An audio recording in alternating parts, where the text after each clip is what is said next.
अब आपको कुछ और खबरों के साथ छोड़े जाते हैं।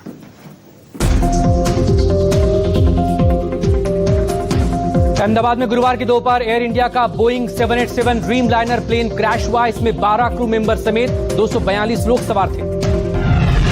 एयर इंडिया की उड़ान संख्या AI-171 अहमदाबाद से लंदन जा रही थी। इसमें 169 भारतीय, 53 ब्रिटिश, 7 पुर्तगाली और एक कनाडाई नागरिक समेत कुल 230 यात्री सवार थे। अहमदाबाद में एयर इंडिया का विमान दुर्घटनाग्रस्त। हादसे के बाद विमान दुर्घटना के बाद घना धुआं और धूल का गुबार दिखा। प्लेन जिस बिल्डिंग से टकराया वहां अहमदाबाद के सिविल हॉस्पिटल के डॉक्टर्स रहते थे। जानकारी के मुताबिक हादसे के समय इमारत में 50 से 60 डॉक्टर मौजूद थे। एयर इंडिया की फ्लाइट नंबर AI-171 ने दोपहर 1:38 पर उड़ान भरी थी। दोपहर 1:42 पर यह क्रैश हो गई।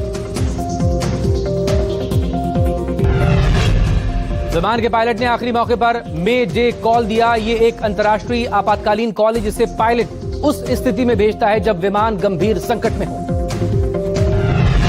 अहमदाबाद में एयर इंडिया का प्लेन डॉक्टर्स हॉस्टल से टकराया था। यहां विमान का अगला हिस्सा पूरी तरह से जल गया। वीडियो में हॉस्टल परिसर में प्लेन की टेल टूटी हुई नजर आ रही है।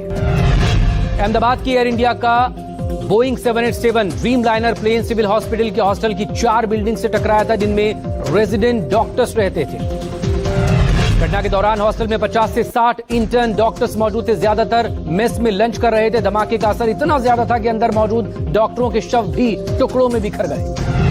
अहमदाबाद प्लेन क्रैश होने के बाद हादसे के शिकार लोगों को इलाज के लिए सिविल अस्पताल लाया जा रहा है। अस्पताल में स्ट्रेचर कम पड़ने पर हाथ ठेले से शवों को लाया गया। हादसे में गुजरात के पूर्व मुख्यमंत्री विजय रूपानी का भी निधन हुआ। केंद्रीय मंत्री CR पाटिल ने पुष्टि की। केंद्रीय गृह मंत्री अमित शाह घटनास्थल पर पहुंचे। विमान हादसे की जगह पहुंचकर रेस्क्यू ऑपरेशन को लेकर भी जानकारी ली। केंद्रीय नागरिक उड्डयन मंत्री राममोहन नायडू भी विमान हादसे की जगह पर पहुंचे। उन्होंने कहा हालात पर नजर रखे हुए। राष्ट्रपति द्रौपदी मुर्मू ने भी घटना पर दुख जताया। उन्होंने X पर लिखा, अहमदाबाद में हुए विमान हादसे पर के बारे में जानकर मैं बहुत व्यथित हूं। अहमदाबाद विमान हादसे पर पीएम मोदी ने दुख जताया। कहा शब्दों से परे, दिल दहला देने वाली घटना। अहमदाबाद हादसे के बाद एयर इंडिया ने X पर अपनी प्रोफाइल पिक्चर ब्लैक कर दिए। हादसे पर दुख जताया। विमान हादसे पर बोइंग की पहली प्रतिक्रिया आई। बोइंग ने कहा हम एयर इंडिया के संपर्क में हर संभव मदद के लिए तैयार। अहमदाबाद प्लेन हादसे में एक शख्स जिंदा बचा। रमेश विश्वास कुमार प्लेन में 11A सीट पर बैठे थे। उनका वीडियो सामने आया जिसमें वो जख्मी नजर आ रहे हैं। हादसे में बचे यात्री रमेश कुमार के चेहरे पर जख्म है और वो लड़खड़ाते हुए चल रहे हैं। विमान में Ramesh Kumar seat number 11A पर बैठे थे। हादसे की जगह से ज्यादातर शव इतनी बुरी तरह से झुलस चुके हैं उनकी पहचान करना बेहद मुश्किल। उनकी पहचान अब DNA टेस्ट के बाद ही संभव होगी। विमान एयरपोर्ट की दीवार और एयर कस्टम कार्गो ऑफिस के पास क्रैश हुआ। विमान के गिरते ही पूरे इलाके में धुएं का गुबार दिखा। एयर इंडिया विमान दुर्घटना पर विदेश मंत्रालय के प्रवक्ता रणधीर जायसवाल ने कहा अहमदाबाद में जो हुआ वो बेहद दुखद घटना। विदेश मंत्रालय ने कहा हमने बहुत से लोगों को खो दिया है। हम उन सभी लोगों के प्रति अपनी गहरी संवेदना व्यक्त करते हैं जिन्होंने अपने प्रियजनों को खो दिया। अहमदाबाद विमान दुर्घटना के बाद आपातकालीन सेवाओं की देखरेख के लिए 4 IAS अधिकारियों को नियुक्त किया गया है। स्वास्थ्य प्रमुख सचिव धनंजय द्विवेदी के नेतृत्व में यह टीम काम करेगी।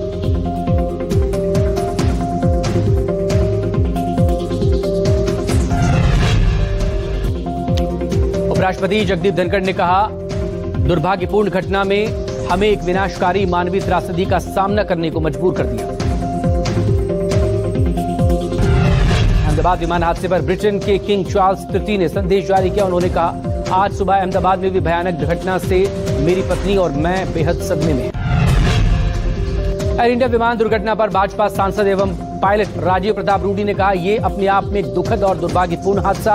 अभी दुर्घटना का कारण बताना बहुत कठिन है। अहमदाबाद विमान दुर्घटना पर केंद्रीय मंत्री पीयूष गोयल ने कहा एयर इंडिया के विमान का बहुत दुखद हादसा हुआ है। हम सब बहुत दुखी हैं।